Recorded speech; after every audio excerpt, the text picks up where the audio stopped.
Em 1959, quando Fidel Castro anunciou ao mundo que sua revolução era comunista, passou a ser apoiado por Moscou. Com isso, a União Soviética iniciou uma campanha para dominar com a ideologia marxista a América Latina, onde os partidos comunistas formariam grupos de guerrilha armada com dinheiro soviético, repassado por Cuba. No Brasil, foram criadas 29 organizações guerrilheiras, onde Fidel Castro vislumbrou expandir sua revolução comunista. Em 1961, o presidente do Brasil, Jânio Quadros, condecorou o guerrilheiro cubano Che Guevara com a Ordem do Cruzeiro do Sul, sem imaginar que 4 meses antes o Partido Comunista Brasileiro acertara com Fidel Castro o envio de jovens brasileiros para o treinamento de guerrilha em Cuba, com a finalidade de preparar quadros revolucionários que desencadeariam a luta armada no Brasil. As ações armadas já existiam antes de 1964 no governo de João Goulart, através das Ligas Camponesas de Francisco Julião e do Grupo dos 11 de Leonel Brizola.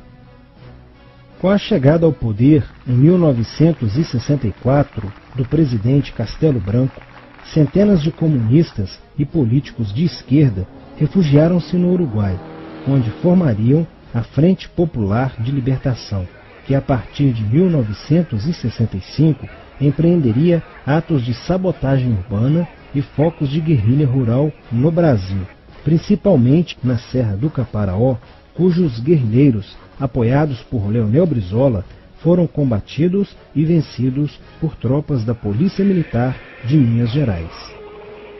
Em 1966, a esquerda brasileira, decidida a tomar o poder à força e em curto prazo, passou a adotar táticas terroristas como as que foram usadas pelo grupo guerrilheiro Ação Popular, que ao explodir uma bomba no saguão do Aeroporto Internacional de Guararapes, em Recife, matou o jornalista Edson Regis de Carvalho e o almirante Nelson Gomes Fernandes. A influência da Revolução Cubana passou a servir de modelo para muitos revolucionários como Carlos Marighella, do PCB, que em 1967 viajou a Cuba e participou de um evento sobre a propagação da luta armada no território brasileiro. De volta ao Brasil, em setembro de 1967, Marighella criou a Ação Libertadora Nacional, ALN, e começou a recrutar jovens brasileiros entre os estudantes que, depois de preparados ideologicamente, foram enviados a Cuba. Em 1968, com a chegada ao Brasil do primeiro contingente da ALN de guerrilheiros formados em Cuba, entrou em cena Carlos Lamarca, capitão do Exército e militante da Vanguarda Popular Revolucionária, VPR, que se uniu a Marighella e em janeiro de 1969 explodiu 50 quilos de dinamite no QG do 2º Exército, matando na explosão o soldado do Exército Mário Cosel Filho e ferindo 6 militares. E ainda, na cidade de São Paulo, os guerrilheiros avançaram com um veículo roubado e abordaram o capitão Chandler, do Exército dos Estados Unidos, que se encontrava no interior de um automóvel quando saía de sua residência. Chandler foi morto por uma rajada de metralhadora em frente da esposa e do filho de 9 anos. O Comando de Libertação Nacional, Colina, criado em Belo Horizonte no ano de 1968, executou na capital mineira vários assaltos a agências bancárias e atentados à bomba. Os guerrilheiros se reuniam durante as sessões de cinema no Cine Acaiaca, localizado na área central de Belo Horizonte, para planejarem as ações de terror e guerrilha. A situação estava ficando caótica no país. Os guerrilheiros praticavam atentados à bomba nas grandes cidades, matando e ferindo vários inocentes, aumentando a insegurança e o medo da população, que passou a exigir ações imediatas do governo brasileiro para acabar com a violência praticada pela guerrilha. Atendendo ao clamor público para combater o terrorismo e a guerrilha com mais rigor, o presidente Costa e Silva editou o Ato Institucional número 5, AI-5, que previa o exílio e punições mais severas aos autores de atos de guerrilha terrorista praticados contra a população brasileira. Em desafio à nova medida do governo de proteção à sociedade, Carlos Marighella, em 1969, lançou o seu mini-manual do guerrilheiro urbano. Neste mesmo ano, só no Rio de Janeiro, a ALN, para aumentar os seus recursos financeiros, praticou 30 assaltos, sendo a maioria deles contra as agências bancárias. E ainda, em 1969, a ALN, juntamente com o movimento revolucionário 8 de outubro, o MR8, sequestrou o embaixador dos Estados Unidos, Charles Burke. O sequestro foi sugerido pelo guerrilheiro Franklin Martins. Os guerrilheiros exigiram a libertação de 15 presos políticos, dentre os quais se encontrava José Dirceu. A exigência foi prontamente atendida pelo governo militar. A ALN estava prestes a sofrer um grande golpe quando Marighella começou a cair.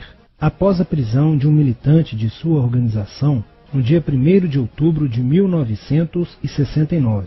Os dados fornecidos pelo militante da ALN preso coincidiram com informações prestadas por outro militante da VPR, que também denunciou o envolvimento de vários religiosos com grupos de guerrilha, entre eles Frei Beto.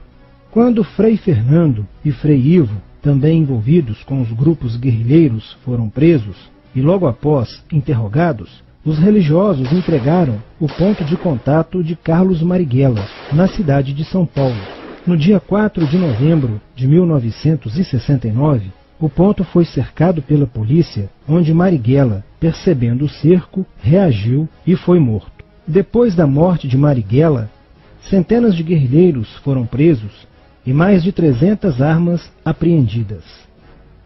2 sequestros de diplomatas, o embaixador alemão Enfried von Hollemer e o cônsul japonês Nobuo Okushi, foram feitos às pressas, para libertar os guerrilheiros que continuavam presos.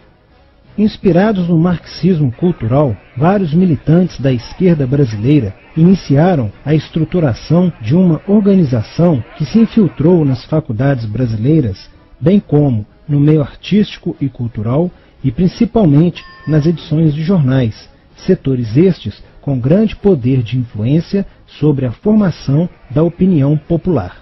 Durante as manifestações, vários militantes comunistas, usando armas de fogo, eram infiltrados no movimento estudantil e disparavam contra os manifestantes, na intenção de colocar a opinião pública contra o regime militar. Com a morte de Marighella, Lamarca havia assumido a posição de líder mítico, que sustentava a esperança na vitória comunista.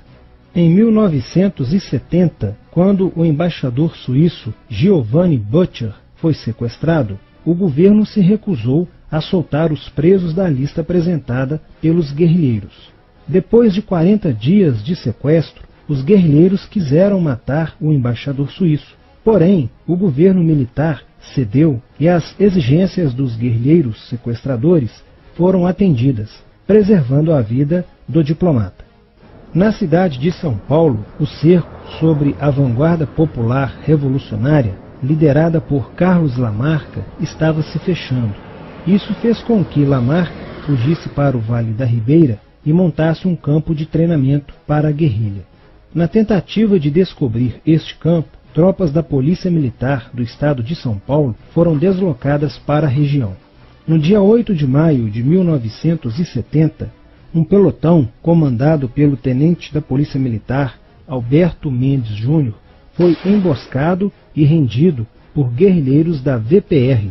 O tenente Mendes foi feito refém e obrigado a seguir com os guerrilheiros na direção de 7 Barras. Depois de um dia e meio andando pela mata, Lamarca formou um tribunal revolucionário e decidiu matar o tenente Mendes, que teve o crânio esmagado por coronhadas de fuzil desferidas pelos guerrilheiros Diógenes e Fujimori. Apesar do cerco, Lamarca conseguiu escapar e em 1971 chegou ao sertão da Bahia.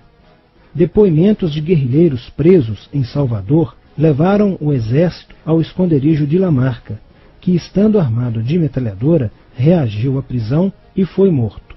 Após a morte de Lamarca, o número de militantes presos era bem maior que o número de guerrilheiros em ação no Brasil.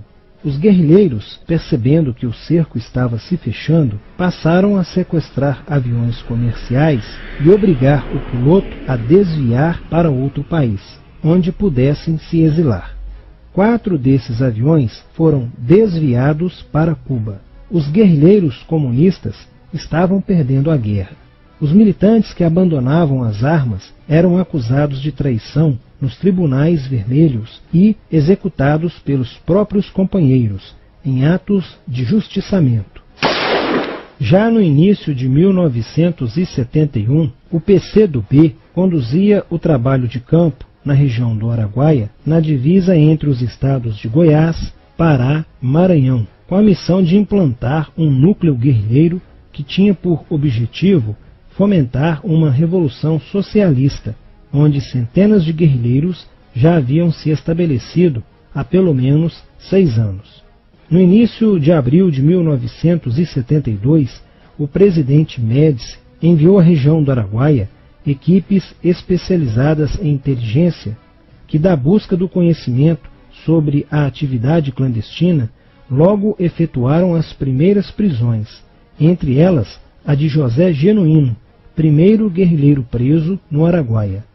Logo após, o exército sofreu as suas primeiras baixas, ao ter um grupamento emboscado por elementos liderados por Oswaldo Orlando da Costa, conhecido por Oswaldão. Isso fez com que o exército passasse a empregar tropas convencionais que cercaram toda a região do Araguaia. Com a derrota cada vez mais próxima e com o total abandono logístico do PCdoB, ao qual os guerrilheiros foram relegados, sem armas, comida e remédios, vários militantes da guerrilha, encurralados, quiseram se entregar, mas foram mortos pelos próprios companheiros em atos de justiçamento. Após a morte de Oswaldão e o desmantelamento do comando militar da guerrilha, o cerco do exército se fechou sobre os rebeldes e vários guerrilheiros foram presos. Assim terminava o sonho da esquerda brasileira de transformar o Brasil em uma ditadura comunista. Mas a esquerda brasileira não desistiria de conquistar o poder e retornaria mais tarde com uma tática mais eficiente que a luta armada: o marxismo cultural.